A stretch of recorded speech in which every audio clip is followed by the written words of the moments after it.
Mohe, what's up? It's me, it's JD. I'm back with another video. We're talking about MIDs, we're talking about Tesla-like displays, and we're also talking about Garmin dash cam systems. Look at that, you guys. Garmin dash cam 66W is what I have installed in my car. I just got this new dash cam system, and look how low key that is, right up there in the corner. Isn't that amazing? Dash cam companies, follow Garmin, do what they're doing. Their software is top notch and it's literally the best. I mean, look at it. It's just hidden behind my mirror. I don't even notice it. All the wires are tucked away. It's awesome, you guys. I really recommend it. If you have the money, shell out for a Garmin, okay? That was a little bit weird and I really apologize for that. But for now, somebody cue the intro. Just kidding, there's no intro, but there's this. Blackpink.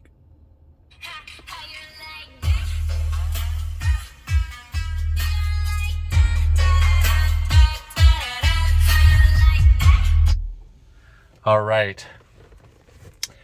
First and foremost, Elizabeth McCoy asked us this question. How well does the display work? She asked us to review this. She asked us, I'm sure she's probably referring to the MID displays as well, or the MIDs. And in short, the displays work about 97% of the time. It does what it needs to do.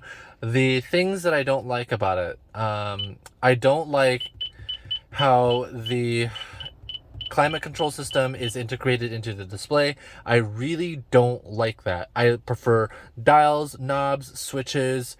Same thing with the volume control. I don't like this, this volume. That's very strange. That's another quirk.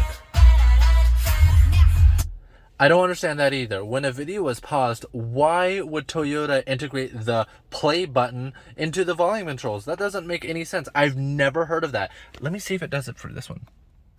Oh, it does too. Wow. Okay, Blackpink, Lisa, we're looking at you.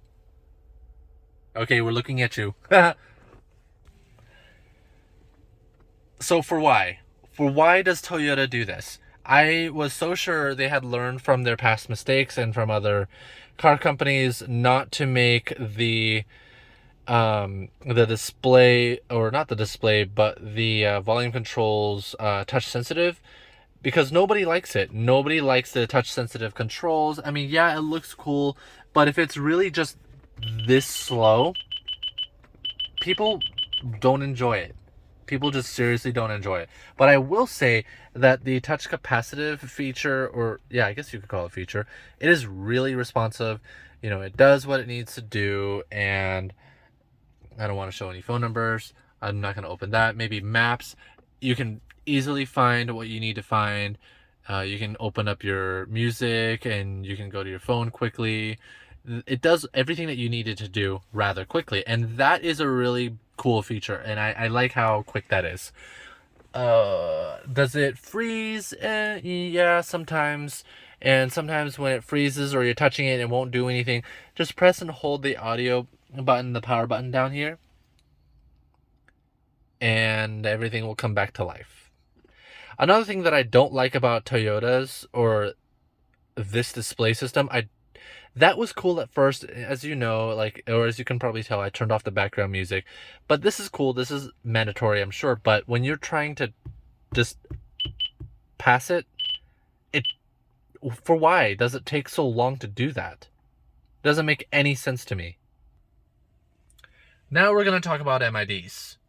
These beautiful, lovely creatures up here.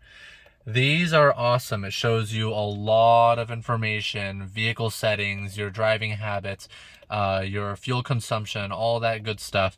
And it shows you your clock. You can set that, your direction. It has a compass, whatever you're listening to. Here's your climate settings. And I understand the redundancy.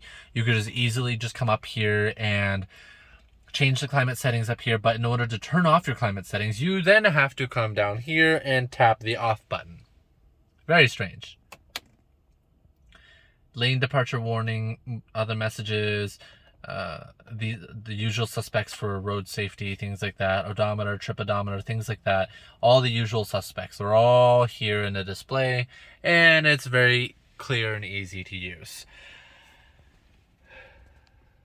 What do I like about the display? I love how colorful and beautiful it looks. I love how easy it is just to swipe left and right and get to wherever you need to go. I love how Google Maps can be used on it. I love Apple Maps on it. YouTube Music, that's pretty cool. I love how you can have multiple screens open, and if I need to go home or go to work, I can just tap those little guys up here, and then I can go home or go to work. I can see what's playing here. Nothing's playing. That I absolutely love. I love how Toyota kept the hazard switch right there, front and center, just in case something happens. It's right there, right next to your hand, like right next to the steering wheel. You can reach it very easily. Some car companies, they put it up here, they put it down here, they put it in between, or they put it down here. They move it around, but Toyota seems to be consistent. They seem to keep it very close to the steering wheel, and I like that. That's very good. Something that I don't like about this specific Toyota and this generation, of all things, to put by the cups where drinks will spill and create a mess, the seat heater buttons or switches. Why in God's name would Toyota, why would you guys place them there? That is the absolute worst location to put them, because drinks like this, my dumbass will spill them because, I'm turning corners or hit bumps or whatever the hell, or I'm running over squirrels or whatever it is, and it's just it's horrible. I have to clean it out sometimes, or I have to put a towel here, so when I put a drink, I put the drink on the towel so it covers that. I don't like it. I hate it. I hate that placement. Those two should be up here. Maybe one over here, or maybe one over here. Touch capacitive buttons, I feel like those can be forgiven. This also I like. I really like this setup. It's nice and clear and easy to read. You can reorganize these however you see fit with this reorder button. So take another look. You can switch to just multiple apps if you wish. Now let's talk about these buttons real quick. I am over this, but it works. It's fine. It's whatever. You have the park. You have the drive mode button, HV, EV, and EV auto buttons. You have all of that down there. The usual suspects for the Toyota Prius. It's all there. It's all fine. It all works. My verdict. The display is fine. It works the way that it should. I would give it, if it was a Doug score, I'd probably say a 7 out of 10. It's not cool. It's not amazing. It's pretty common. It's a 7 out of 10. 6 or 7 out of 10. The MID displays, I like them. I would give them a 7 out of 10 also. They show plenty of information, but I don't like its placement. I prefer it to be down here like any other car.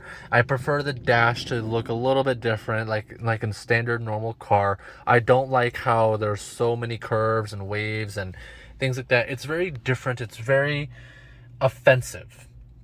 The reason why I chose this black on black on black on black on black on black is because I don't notice it as much. But with the white interior, you do notice it. With the white cheap plastic, you notice it, and it just looks awful. It looks cheap. It looks gross. You don't want it. So that's all that I have for you guys today, and this guy just totally scared the living lights out of me. Like, I've got a migraine now. Kind of sucks, but I am in a public parking spot or parking place. Thanks so much for watching, guys. Thanks so much for subscribing. Elizabeth McCoy and others, I really hope that I answered your questions in this video. If you guys have any more questions, comments, or concerns about the display, my video content, or anything of the sort, or anything that I may have said in the video or have done that, you know, you think that could be improved, please let me know in the comment section below. And also, you guys, let me know, what do you guys think about this interior? Do you guys like it? Do you love it? Are you offended by it? Is it something you could be just fine with? Do you think the display could be improved? How would you design this interior? Let me know in the comments section below.